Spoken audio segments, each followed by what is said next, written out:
السلام علیکم ورحمۃ اللہ وبرکاتہ۔ ابھی کچھ دنوں پہلے میرا سفر ہوا دہلی اور اطراف دہلی کا، بلکہ اس سے پہلے کر لیں کرناٹک کے مختلف علاقوں کا۔ کچھ ملنے جلنے والے تھے، ان سے پوچھا، ان کے بچوں کے احوال لیے، تو انہوں نے بچوں کے بارے میں بتلایا کہ ماشاءاللہ عربی اول میں پڑھ رہا ہے، عربی دوم میں پڑھ رہا ہے، اور دیوبند جانے کا دیوبند مطلب بھیجنے کا ارادہ ہے۔ میں کوئی اتنا بڑا آدمی تو نہیں ہوں کہ مطلب مجھ سے لوگ مشورہ کریں، اس بارے میں کریں، لیکن جو کچھ ملنے جلنے والے انتہائی بے تکلف دوست احباب، ان سے احوال لیے کہ کب تک جانے کا ارادہ ہے، تو عام طور سے جس مدرسے میں جہاں تک تعلیم ہے اس کے بعد ہی جانے کا ارادہ ہے۔ کہیں پر عربی پنجم تک تعلیم ہے، کہیں پر ہفتم تک تعلیم ہے، تو یہ عام مزاج بنا ہوا ہے۔ اور اس بارے میں لطیفہ یہ بتاؤں میں کہ میں جس علاقے سے ہوں اس علاقے میں بھی بڑا مدرسہ اب تو ماشاءاللہ وہ ہفتم تک ہو گیا، پہلے وہ پنجم تک تھا جس زمانے میں یہاں پر تھا۔ تو عام تصور یہی تھا کہ یہاں پر داخلہ ہو گیا ہے تو پنجم کے بعد ہی یہاں سے جانا ہے دیوبند کی طرف یا کسی اور بڑے مدرسے کی طرف۔ عامتاً لوگ دارالعلوم دیوبند کی طرف رجوع کرتے ہیں۔ میں حادثاتی طور پر پہنچ گیا وہاں پر، وقت سے پہلے میں نے عربی اول میں وہاں پر دارالعلوم دیوبند میں داخلہ لیا۔ ایک عام سوچ اور ایک عام ذہن یہ تھا اور ہے بھی غالباً کہ بڑے مدرسوں میں چھوٹے درجوں کی تعلیم نہیں ہوتی ہے، نیچے کے درجوں کی تعلیم بڑے مدرسوں میں نہیں ہوتی ہے۔ مجھے کئی بار سابقہ پڑا، میں راستے سے آتا، مثلاً ٹرین سے اتر کر مظفر پور سے گھر کے لیے آ رہا ہوں، بس میں کوئی مولانا صاحب ملاقات ہو گئے پرانے، پوچھتے مدرسے میں پڑھتے ہیں؟ جی پڑھتے ہیں۔ تو کہاں پڑھتے ہیں؟ کون سے مدرسے میں پڑھتے ہیں؟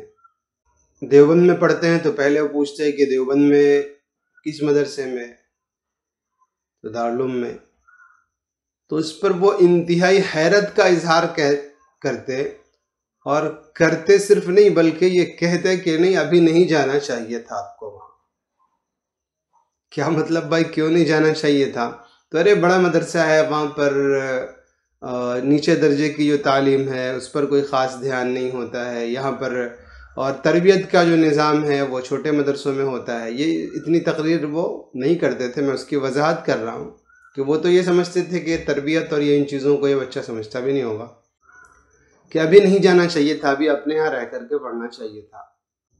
وجہ وہی سب کی یہی ہوتی تھی کہ نیچے درجے کی تعلیم بڑے مدرسوں میں صحیح نہیں ہوتی ہے، یا بچے جو ہیں وہ آزاد ہو جاتے ہیں، تربیت کا کوئی خاص نظام نہیں رہ پاتا ہے۔ حالانکہ جو میرا تجربہ ہے، میں نے الحمدللہ دارالعلوم دیوبند میں عربی اول سے لے کر آخر تک تعلیم حاصل کی، تو عربی اول یہ بالکل ابتدائی درجہ، اس سے پہلے فی الاطفال ہے، اور اس درجے میں عام طور سے داخلہ جو ہے باہر والوں کا ہوتا ہی نہیں ہے، اس لیے اس کے بارے میں میں کہہ نہیں سکتا۔ لیکن عربی اول میں جو نظام دیکھا میں نے تعلیم کا، وہ نظام میں نے آج تک کی بات کر رہا ہوں، میں نے کسی مدرسے میں نہیں دیکھا ہے۔ باضابطہ اتنی بڑی تعداد کو اتنے اچھے انداز پر لے کر چلنا، یہ میں نے کسی اور مدرسے میں نہیں دیکھا ہے کہ اتنی اچھی نگرانی ہو جائے اور اتنے اچھے سے تربیت کا انداز ہو۔ یہ سب کچھ جتنا میں نے دارالعلوم دیوبند میں محسوس کیا، اس کے بعد میں نے کہیں اور محسوس نہیں کیا ہے۔ ہمارے علاقے میں جس مدرسے کی میں بات کر رہا ہوں بڑا مدرسہ ہے، میرا اس مدرسے میں آنا جانا ہوتا رہتا ہے، امتحانات میں بھی میں وہاں پر جاتا ہوں، دیگر مواقع پر بھی لوگوں سے ملنا جلنا ہے، وہاں کے اساتذہ میرے ساتھیوں میں ہیں۔ لیکن ان سب کے باوجود جو دارالعلوم دیوبند کا میں نے ماحول دیکھا، وہ ماحول وہاں پر نہیں ہے۔ ہاں، آسام میں ایک جگہ پر میں نے ایک مدرسہ دیکھا، میں جس مدرسے میں رہتا تھا وہ نہیں، اس کے علاوہ ایک مدرسہ تھا، بڑے محنتی استاذ تھے، وہ محنتی طلبہ کو رکھتے، باضابطہ وہ رکھ کر کے ایک ہفتہ وہاں پر رکھتے، اور ایک ہفتے بعد وہ بتلاتے کہ آپ کا داخلہ یہاں پر ہو سکتا ہے یا نہیں ہو سکتا ہے۔ البتہ اس کے لیے وقت انہوں نے بہت اچھا رکھا تھا کہ بالکل عید کے اگلے دن ہی سے آپ وہاں پر رجسٹریشن کرائیں، وہاں پہ اپنا داخلہ لیں، اور اس میں اگر آپ اس ایک ہفتے میں انہوں نے آپ کو سمجھ لیا کہ یہاں پر یہ ہمارے لائق ہیں یا نہیں ہیں، اس حساب سے پھر فیصلہ کر دیتے، اس کے بعد دوسرے مدرسوں کے راستے کھلے ہوتے، آپ جا سکتے تھے۔ تو وہاں پر میں نے دیکھا، لیکن وہ بہت محدود دائرے میں تھا، بہت محدود دائرے میں انہوں نے محنت شروع کی تھی۔ ان کے پاس جو جتنے اسباب تھے وہ تنہا ایک فرد تھے جو اس کام کو کرنے والے تھے، وہ کر رہے تھے۔ لیکن اس کے علاوہ باضابطہ مدرسے کے طور پر جو ہم نے بڑے مدرسے دیکھے ہیں، دیگر مدرسے دارالعلوم دیوبند کے علاوہ، جن کے پاس اسباب کی فراوانی ہے، جن کے پاس سب کچھ ہے، وہ نہیں کر پاتے ہیں۔ وجہ کیا ہوتی ہے مجھے نہیں معلوم۔ تو یہ جو سوچ ہے نا کہ بس وہیں پر تعلیم ہوگی اور ہم پہلے نہیں جا سکتے، اس کے کچھ نقصانات بھی ہیں۔ اس کے نقصانات یہ ہیں کہ کتابوں کی ترتیب ہے نا، وہ الٹی سیدھی رکھی جاتی ہے، کہ ایسا نہ ہو کہ ایک دم سے کتاب جو وہ برابر ہو جائے دارالعلوم دیوبند کے، کہ پھر جو بچہ جب چاہے بھاگ جائے۔ اور مستقل ترغیب دی جاتی ہے بھائی، مستقل ترغیب دی جاتی ہے کہ ارے وہاں جاؤ گے تو ایسا ہوگا ویسا ہوگا، اس لیے یہاں پر رہ کر کے اساتذہ سے پڑھ لو، یہاں پر سیکھنے کا زیادہ موقع ہے، وہاں پر کوئی پوچھنے والا نہیں ہوگا۔ تو میری گزارش یہ ہے کہ آپ حضرات کی تربیت اپنی جگہ، آپ حضرات کی محنت اپنی جگہ، لیکن آپ دارالعلوم دیوبند کی کمی نہ تراشیں اس میں۔ الحمدللہ اللہ نے ان کے پاس یہ ظاہری اسباب دیے ہیں اور ان ظاہری اسباب کا وہ استعمال کر رہے ہیں۔ ایک مدرسے کے استاد سے ملاقات ہوئی، ماشاءاللہ وہاں کے مقتدر استاذ، اور وہ میرے ساتھی بھی دارالعلوم دیوبند میں تخصص فی الادب میں، افتاء میں وہ میرے ساتھ میں تھے، بہت اچھی صلاحیت والے۔ ان سے پوچھا کیا حال ہے بھائی، کیا نظام ہے یہاں پر بچوں کا؟ تو انہوں نے کہا کہ بس اچھا ہے ماشاءاللہ، بہت اچھا ہے۔ میں نے کہا آپ نے دیوبند کو دیکھا ہے وہاں کے اعتبار سے، یہاں کے اعتبار سے؟ کہہ نہیں، وہ برابری تو نہیں ہو سکتی۔ میں نے کہا وہ برابری نہیں ہو سکتی تو پھر بچوں کو وہاں بھیجنے کا نظام؟ تو انہوں نے کہا مولانا یہ بات کرنا بہت مشکل ہے، مدرسے والے ہماری چھٹی کر دیں گے۔ ہم اگر بچوں کو پہلے ہی سے ہم ذہنی اعتبار سے تیار کریں کہ تمہیں عربی اول میں، دوم میں دارالعلوم دیوبند کے داخلہ امتحان میں شریک ہونا ہے، تو مدرسے والے ہماری چھٹی کر دیں گے۔ اس لیے کوئی خاص بچہ ہوتا ہے جس سے میرا کچھ، جو مجھ سے تعلق رکھتا ہے، مجھ سے مشورے لیتا ہے، تو اسے تو میں ہلکے پھلکے سے انداز میں یہ مشورہ دے دیتا ہوں کہ بھائی آپ دیوبند چلے جاؤ۔ باقی میں عام طور سے میں مشورہ نہیں دیتا، ان چیزوں پر میں بات ہی نہیں کرتا، اس لیے کہ انتظامیہ کو یہ بات اچھی نہیں لگتی ہے کہ بچے جو ہیں ہمارے وقت سے پہلے، جو ان کے متعین کردہ وقت ہیں، وہ وقت سے پہلے دیوبند چلے جائیں۔ یہ اس ایک مدرسے کی کارگزاری نہیں ہے، کئی مدرسوں میں بس ذمہ دار جو ہے نا وہ ڈرتے رہتے ہیں کہ بچے سارے بھاگ جائیں گے دیوبند میں تو ہمارے پاس کون بچے گا۔ ایسا نہیں ہے، آپ کے پاس اللہ نے جن بچوں کو بھیجا ہے ان کی تربیت کریں، انہیں آگے کا راستہ آپ اچھے سے اچھے انداز میں دیں، اللہ مزید بھیجیں گے۔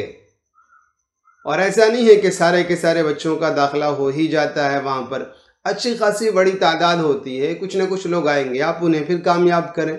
عربی اول میں نہیں ہوا، آپ انہیں دوم میں بھیجیں، آپ انہیں سوم میں بھیجیں، راستے تو کھلے ہوئے ہیں۔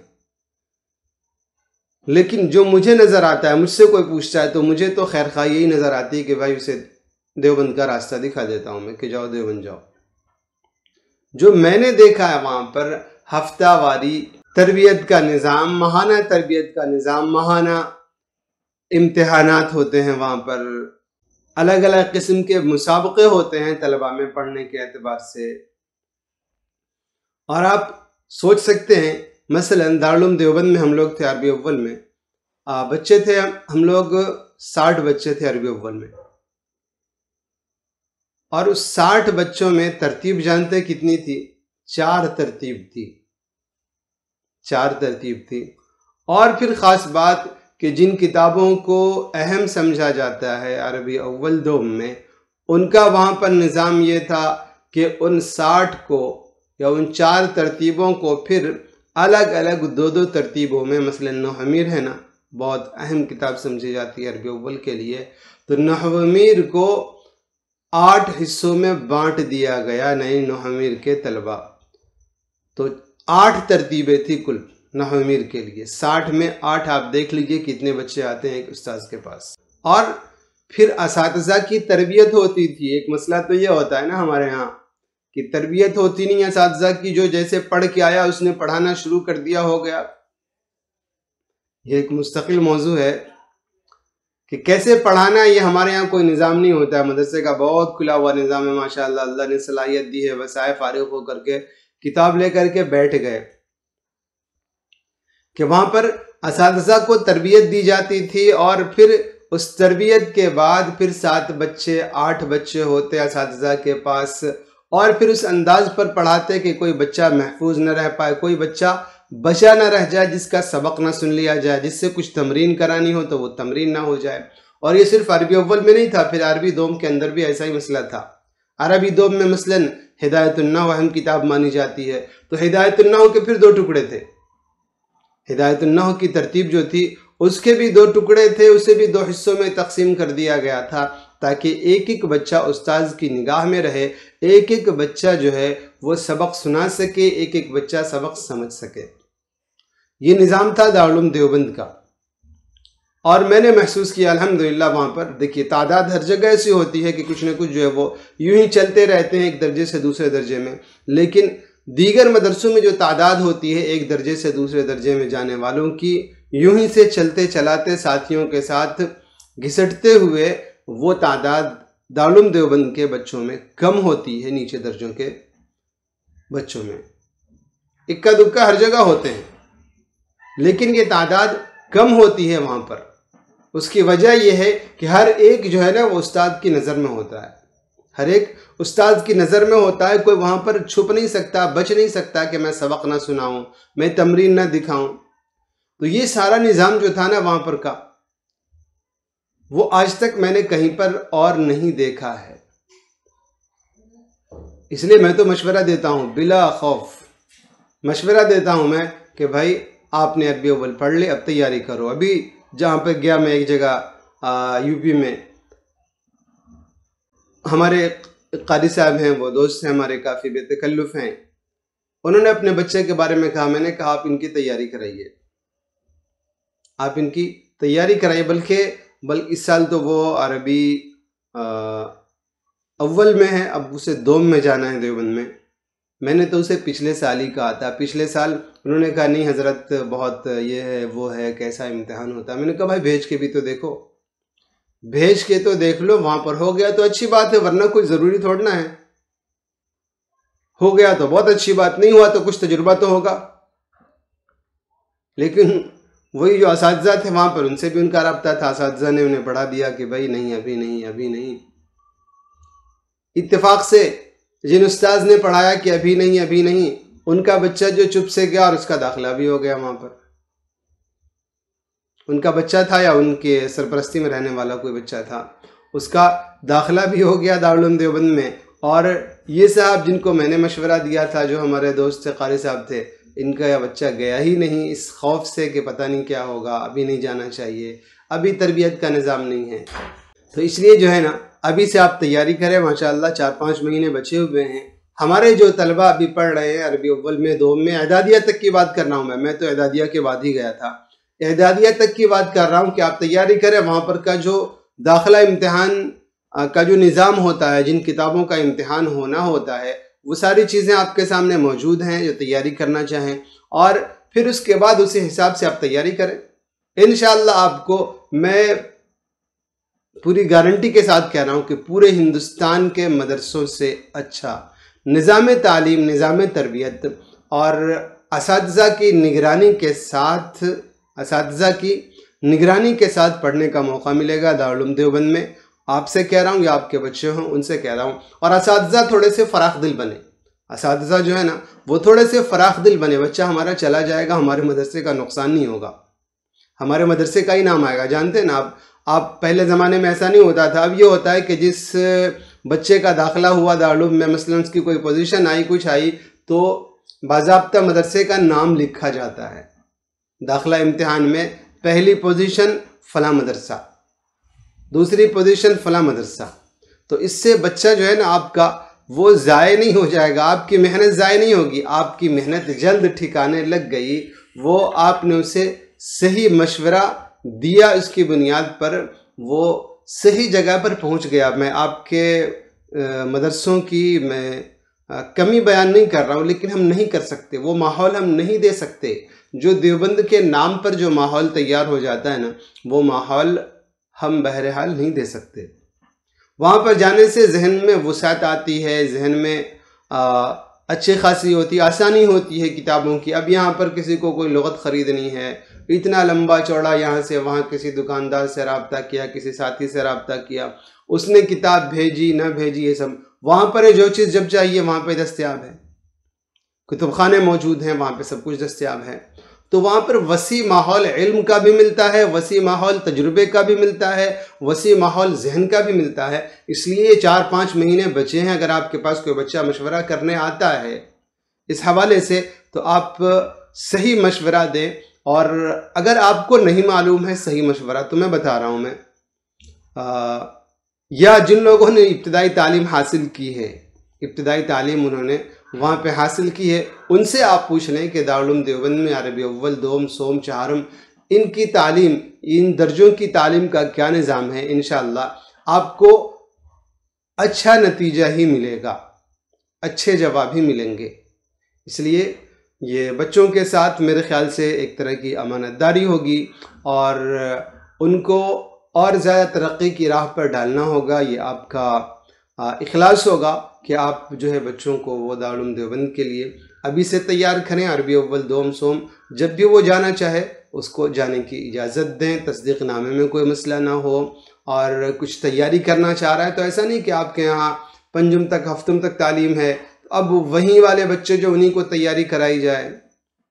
تیاری کا نظام ہوتا ہے بعض مدرسوں میں، لیکن نیچے والے ہیں ان کے لیے کوئی نظام نہ ہو. نہیں، آپ ان کے لیے بھی نظام بنا سکتے ہیں. نظام نہ بنائیں تو کم سے کم اجازت تو دے ہی سکتے ہیں. بعض اساتذہ جو ہے نا، بعض ذمہ داران ناراض ہو جاتے ہیں کہ ارے پوچھے بغیر چلا گیا، ہم سے دعا نہیں لی. یہ بھی بات آتی ہے کہ ارے ابھی چلے جاؤ گے تو اساتذہ ناراض ہو جائیں گے، ان کی دعائیں، اور انہوں نے تم پر محنت کی. یہ پتہ نہیں کیا کیا چیزیں ہوتی ہیں، میں اس بارے میں نہیں جانتا کہ یہ درست ہے یا نہ درست ہے.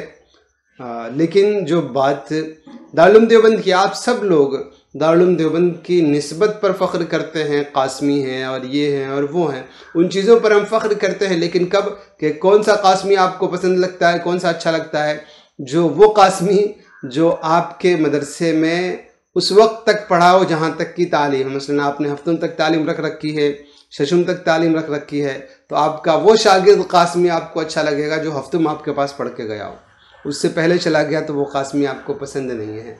تو یہ عجیب سی چیزیں ہیں، آپ ان پہ تھوڑا سا غور کریں ہمارے اساتذہ اور مدرسے کے ذمہ داران، اور بچوں کو تربیت کا موقع فراہم کریں، اور بچوں کو کی تیاری کرائیں کہ عربی اول میں، دوم میں جانا چاہتا ہے تو اسے جانے دیں. اس بارے میں انشاءاللہ وہ آپ کا اور زیادہ مطیع و فرمانبردار بن کر رہے گا، اور آپ کی جو پڑھائی ہوئی چیزیں ہیں وہ بہرحال آپ کے لیے ذخیرہ آخرت رہیں گی. وہ تعمر آپ کے لیے آپ کا احسان مند رہے گا. الحمدللہ میں جن اساتذہ سے میں نے عربی اول کچھ دن پڑھا تھا، اس سے پہلے اعدادیہ میں جن اساتذہ سے میں نے پڑھا، آج بھی میں ان کا ادب و احترام ویسے ہی کرتا ہوں جیسے پہلے کرتا تھا، اور آج بھی ان کی قدر ویسی ہی ہے، اور میں ان کا اتنا ہی احسان مند ہوں جیسا میں فارسی اعدادیہ میں تھا ان کا احسان مند. ان سے بہت کچھ سیکھا میں نے، اس بارے میں مکمل ان کا احسان مند ہوں. آج بھی میں ان سے ملتا ہوں تو وہ چاہے مجھے جو سمجھیں، لیکن میں انہیں اپنا استاذ ہی سمجھتا ہوں، اور مستقل ان کا احسان مند رہتا ہوں. تو انشاءاللہ بچے ہمارے ضائع نہیں ہوں گے. اللہ تعالی ہمیں صحیح سمجھ عطا فرمائے اور مکمل طور پر صحیح رہنمائی دینے کی توفیق عطا فرمائے. السلام علیکم ورحمۃ اللہ وبرکاتہ.